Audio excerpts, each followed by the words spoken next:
Hello and welcome to South Asia Chat, brought to you by the Institute of South Asian Studies at the National University of Singapore. I'm your host Nitya Subramanian, an editor at the Institute. Moving away from its traditional partner, the Bharatiya Janata Party, the Shiv Sena last year entered into an alliance with Sharad Pawar's NCP and a few others to form the government in Maharashtra. It is now almost a year since this alliance came into power and has faced many challenges. To give us more details on Maharashtra politics and the Shiv Sena in particular, we have with us Dr. Rajeshwari Deshpande, Professor and Director of the Interdisciplinary School in Social Sciences at Pune University. She has been tracking the state's politics for several years now. Thank you for joining us, Dr. Rajeshwari. We are very happy for you to join us at South Asia Chat. Thanks, it's my pleasure. So I'd like to start by asking you about Shiv Sena's performance in this. It's almost coming to a year this November. So how would you assess the Shiv Sena's performance in Maharashtra, especially with regard to managing its allies and the COVID-19 pandemic?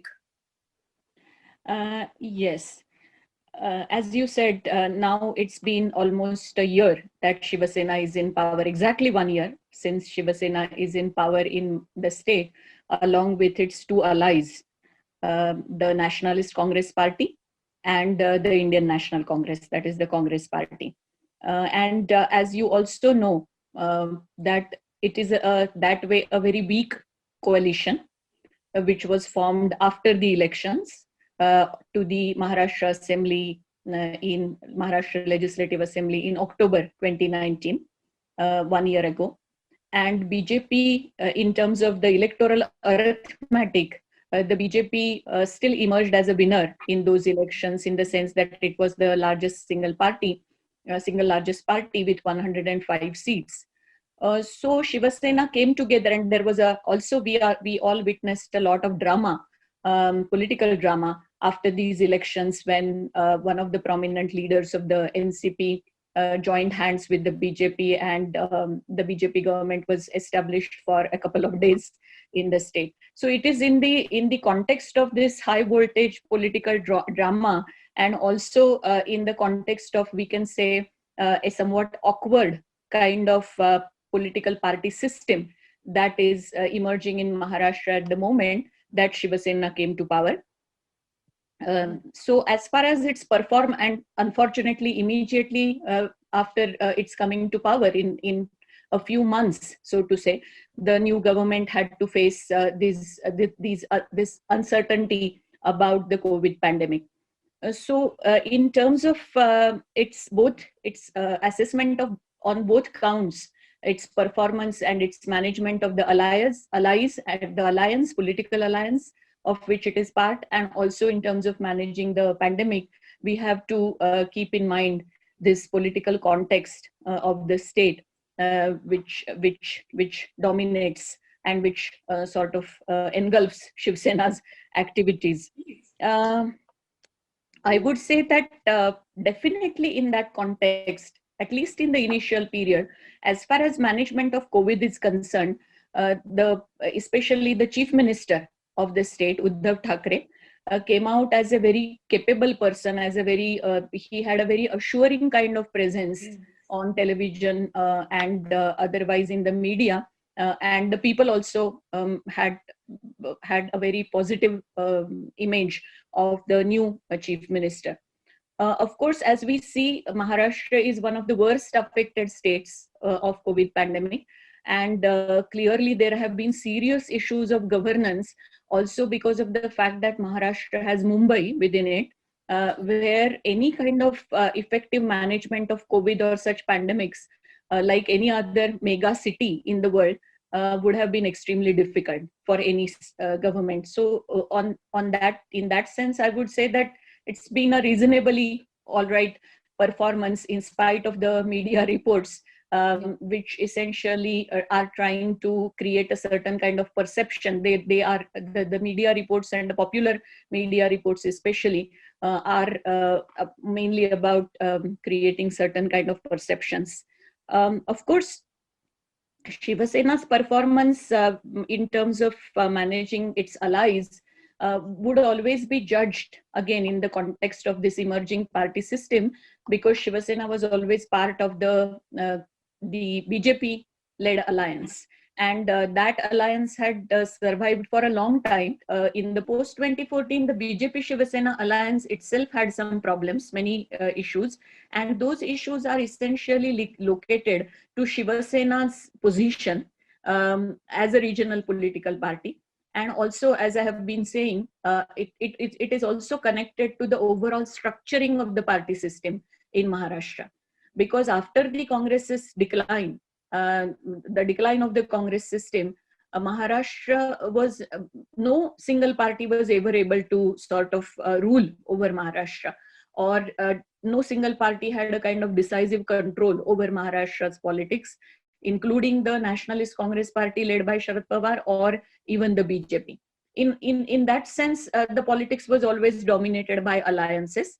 And therefore, as a result of that, these alliances always also faced internal kind of differences, and there were a lot of conflicts and contestations going on during this entire period. Compared to that, mainly because it's a post-election and more sort of opportunistic kind of alliance in the good sense of the term, we don't see much kind of infighting going on at present between the Shiv Sena and the NCP. There have been small sort of skirmishes, but otherwise it is comparably, if you look at the 2014-2019 period, comparably it's a more smooth kind of functioning of alliance between these three parties, because all parties are interested in keeping the BJP at bay, at least for the moment. And Congress practically has no role in Maharashtra's politics as of today.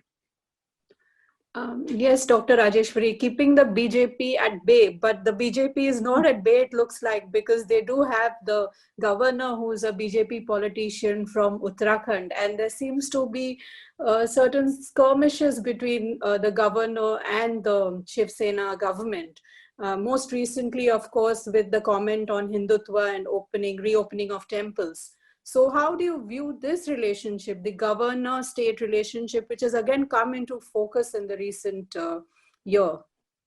Yeah, I think in a way, I mean, as you know, this issue in that sense is not confined to Maharashtra alone.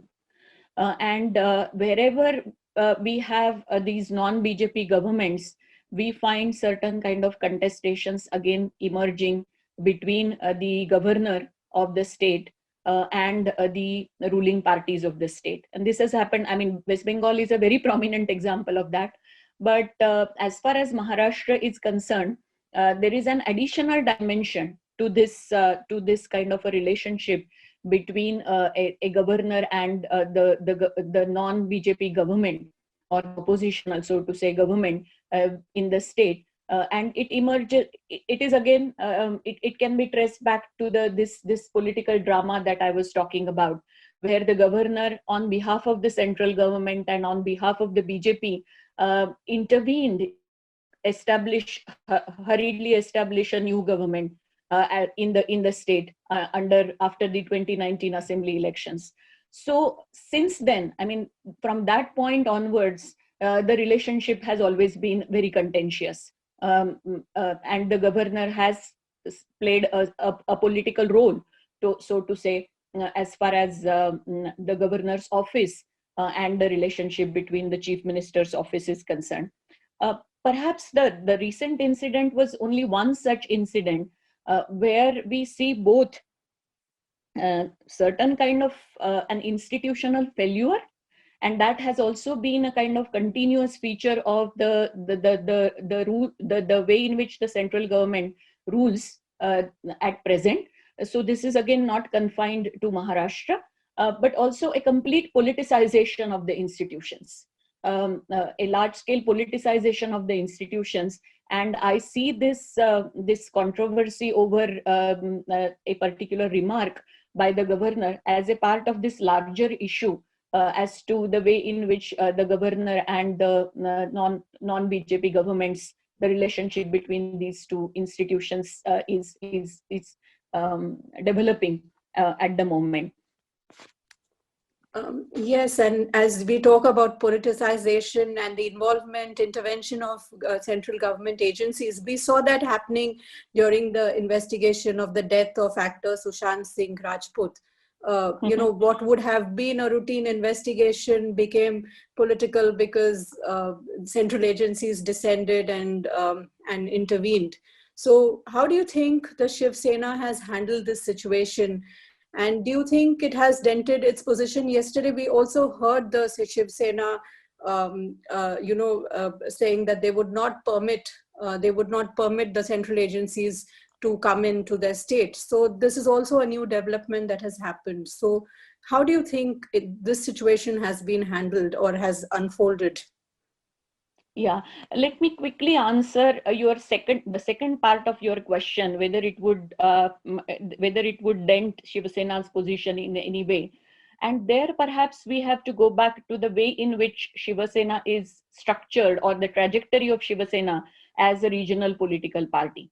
Uh, and Shiv Sena was always involved in this kind of a contentious politics, and it was always also involved in street politics.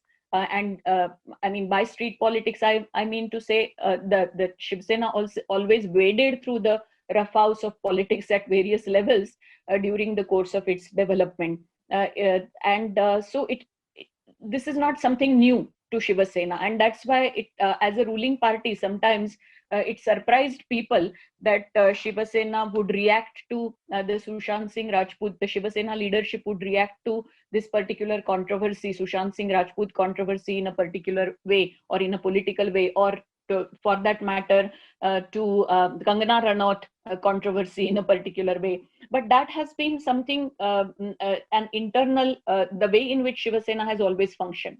So it is for the first time it is acting as a ruling party, although it was a part of the coalition earlier, ruling coalition earlier. But on its own, as far as Shiv Sena's political culture is concerned, it doesn't have that ruling party temperament, if you know what I mean. And as a result of that, these reactions, in fact, would not affect the image of Shiv Sena, if at all. And especially in Mumbai, where Shiv Sena has its stronghold, the sympathizers and the followers of Shiv Sena would be happy that there is an immediate retaliation to whatever issues come up as far as Shiv Sena's image as a ruling party is concerned. And the acts of the government would be appreciated by the core followers of the party, because that is how the party has been functioning all along. That is one thing. But again, going back to the larger issues involved in this particular again intervention on part of the central government and the central agencies, investigative agencies, again takes us back to the issues of federalism and the way in which center-state relations are shaping at the moment. And there is a tendency, and there is a very clear trend that we can see in the functioning of the central government, where centralization of the entire machinery of governance is attempted. And I think the contestations between the central and the state government over these issues, these are over the petty issues, but also more important issues like management of the COVID pandemic, or provision of grants, making available grants to the state governments, the GST issue, or the way in which CBI is perceived by the state governments. All these issues ultimately talk about the changing nature of federalism, and Shiv Sena is also sort of struggling with that, the changing nature of federalism. So I don't think the Sushant Singh Rajput controversy really will have much kind of impact, and there is a lot of politicization in the bad sense of the term, where that has been attempted in that controversy. But we have to perhaps remember the larger context also of the way in which federalism is functioning at the moment.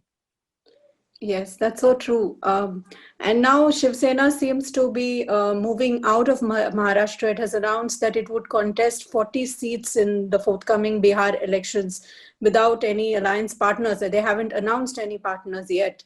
So, what do you think has prompted the Sena to do so, and that too in a state that is not its traditional home ground? Is it trying to become a pan-national party rather than just being a regional one? Uh, yes, I mean, again, if we go back to the historical trajectory of Shiv Sena as a political party, it began as a regional party. Uh, but as in terms of its leadership, it always had some kind of an ambition to grow politically. Uh, and when it in 1989, since the early 1990s, it has been functioning in alliance with BJP.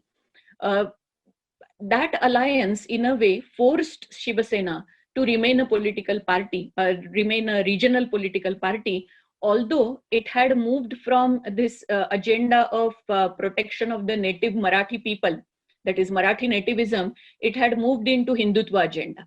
And it had adopted a new politics of Hindutva. It became the bearer of new politics of Hindutva. But in spite of that, since BJP always played a more important role in Maharashtra, was forced to sort of remain a regional political party. Now that BJP is not a partner, Shiv Sena is not partnering with BJP, it would definitely nurture these ambitions to grow outside, to spread outside Maharashtra, to go beyond Maharashtra. Earlier also, it had attempted to, and it had tried to go beyond Maharashtra. You may recall Uddhav Thackeray's efforts to become an important figure, an important party in the entire Ram Janmabhoomi, Ram Mandir movement. So in that sense, and the idea that now we don't want to remain a party for the Marathi cause, but also take up the cause of Hindutva and therefore all India national cause. That kind of a dilemma, in that sense, has always been an existential dilemma for Shiv Sena. And again, I would say that this dilemma is not only confined to Shiv Sena, but it is also a dilemma for many other regional political parties, especially in the context of centralization of the Indian polity and emergence of a single dominant party. The regional parties will also have this ambition to go beyond the respective states, because it talks about a new kind of structuring of the party system, and where everyone would like to play some kind of a role. So frankly, I don't see Shiv Sena contesting elections in Bihar as something, as a very serious kind of political attempt on part of the party. But it is simply a kind of gesture to suggest that we are there too, and we also want to move beyond Maharashtra. But I don't think there is any kind of a serious investment there as far as the Bihar politics is concerned. So going forward, how do you view the Shiv Sena government in Maharashtra? Do you think it will be able to last, this alliance will last the full 5-year term? And what impediments do you see that it could likely face in going forward? Yeah, I mean, at the moment, it's a very interesting kind of, it is poised at a very interesting kind of moment, in the sense that you might have read that one of the prominent leaders of the BJP, a disgruntled leader of the BJP, Eknath Khadse, has recently joined, only yesterday, has joined the Nationalist Congress Party. So again, Maharashtra's politics has become a lot more volatile. And the BJP would definitely, and BJP has been constantly trying to sabotage this coalition as far as possible, the alliance as far as possible. But at the local level, we also see this emergence of interesting dynamics, where if prior to the 2019 assembly elections, we saw a large-scale exodus of the congressmen and prominent Congress and NCP leaders to BJP fold. Now we are witnessing a reversal, a small reversal. So it becomes a very interesting kind of moment in Maharashtra. As I said, two or three issues that we may keep in mind while looking at the future of this coalition. One is, as I said, a very tentative, very contingent nature of the party system. The four players in Maharashtra's politics who have been constantly struggling to expand their social as well as political space in Maharashtra's politics. And so far, none of these players, four players, have completely succeeded in taking it over, the political space in Maharashtra. In addition to that, also the social space and the issues of governance. As far as the rule and the matters of governance are concerned, we have seen a complete failure on part of all four players, so to say, so far. And also the contingent nature of electoral politics. So the BJP would definitely try to cut short this coalition and its the effective nature of this coalition as far as possible.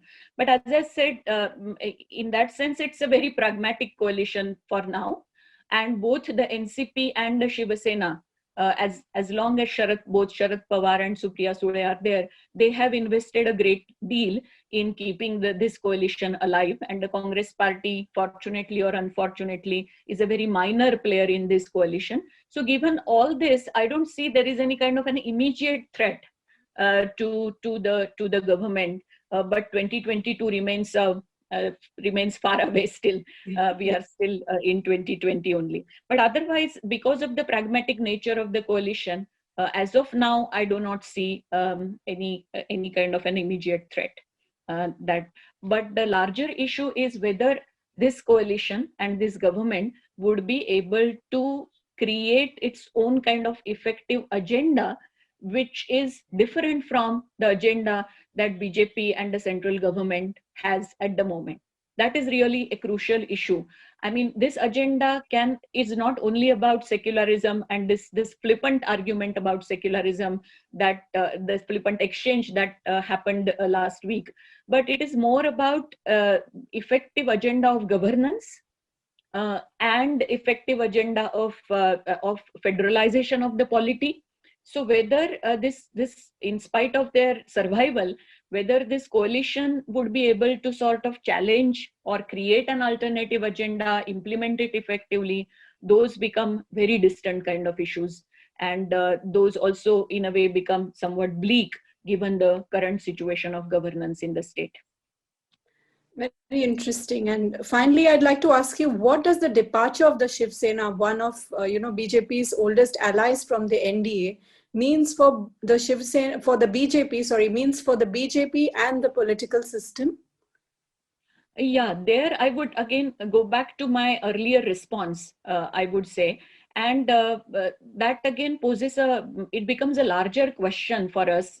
What kind of a party system are we having at this stage, at this moment? And what does it signify, the departure of parties like Shiv Sena or the existence of non-BJP parties, opposition parties, in the form of regional parties in various states? And in addition to that, I would also add to it the fact that during the past 3 or 4 years, in the post-2014 period, this kind of a dilemma or this kind of a question arrived again and again. It became prominent again and again because the BJP lost elections in many of these states, like for example Haryana, or the way in which Akali Dal moved out of the alliance, BJP alliance NDA recently. So all these issues come together where the future of the party system, Indian party system, and the way in which BJP is trying to control this party system would rest. I mean, we need to ask those questions. And Shiv Sena's departure is really, I see it as one kind of an episode in this changing dynamic of the Indian party system.